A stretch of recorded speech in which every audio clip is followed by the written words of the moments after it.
Normal kenyam biya kamal ka no online TV channel te kon ke breaking news mi bana lingwasa me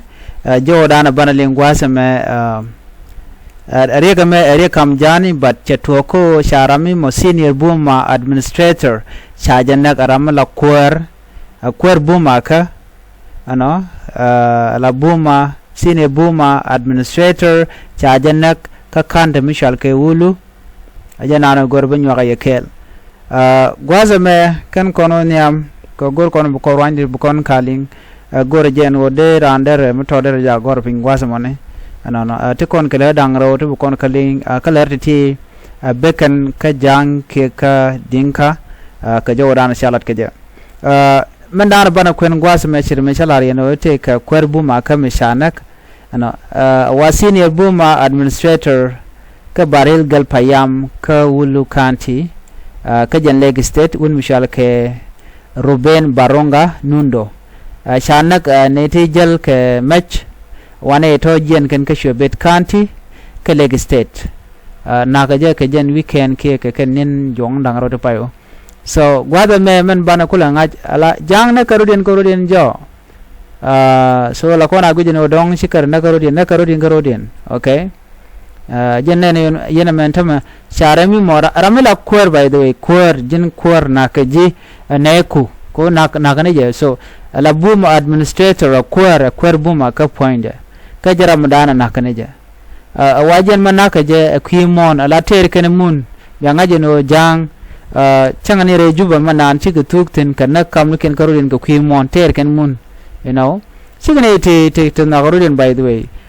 at least de larno Nuer kono gwa me cheng mala kon la betray aga Nuer contin dong tekel ka jang we can over jang ka moy ka kwak whatever to de kam kamo jang pan ken shune ken so me gane riang dio je ken de la nyen but so jo me chitwok me de kono ling no wa ken kormon de kono jigo no shira kon tama mi cha ikwen la kuäär bi goro jin bu mun bi kep ko bom alo jen la dana latke kana mo shagwalong tele justice miaten jo injustice na mo ramu kuäär mo ro de termun ko jeni e kuäär ko na mena land dispute okay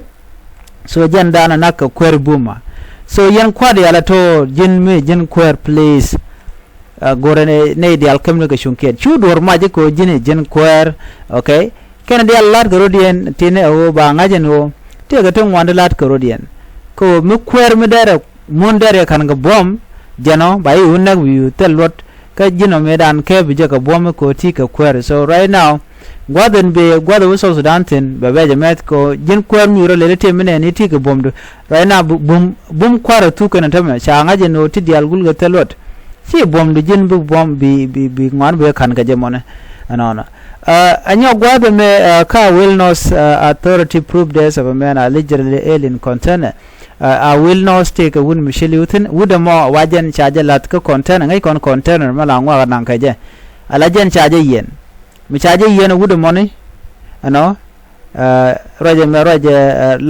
the commissioner of our wellness county northern Bargazal state ano would more ngai je chit ka wotama dong de ram yong kwang de je kep ramade ke bi sheman shala do sheman yena mo te da manten ke jeman ke nere ka ke gwan lene ka sikan wud jangana mo kana kaf ka jang to ko dor jani na me ka awil wa gwada mo chaji chutol rete jen ramo mo fone wate ko rune jandang ra widro krodien ma ramatot ajanta mi ta to ko konte mo kon were te kon ngene ngwana la yang kwan gare tiende ya longa no de ka jogo no yen chomat ka kwang jega but it happened so chaje yen mi chaje yen no chaje nang katijen che mane ko chagu jeno rio kana ching nyenya kana you know ka yong kwang la wide che te ka problem ye trauma ko yong kwang ne chang ngai man la le kit la matika tap you know let kan you rien lot ajan an gwada ma wa mi chaje yen no chaje chu laf ka container ngai container mala kwa lat ka tin mala ngwa ka nang ka je kere yir ke ne gwa chayu latin cha chu gak and container mo mi cha gagre de mo you know ka jen wujudanan chaje yentin ka wil wujane wa ngwada mo kan ne ko ken wa ci jom dan tare container ka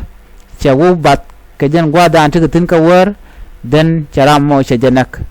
naga je ko shi jom charo da wuch lo chatel jom ko ye ka je re container kana mo shuda mo shaliu anta ma sha pulinu de konde kura mo le yen cha ka cha jogno yen ki ene tin container gram mo rana kusino na cha je yen che liure te jen so there are police ni kanong shia mane no ba je yen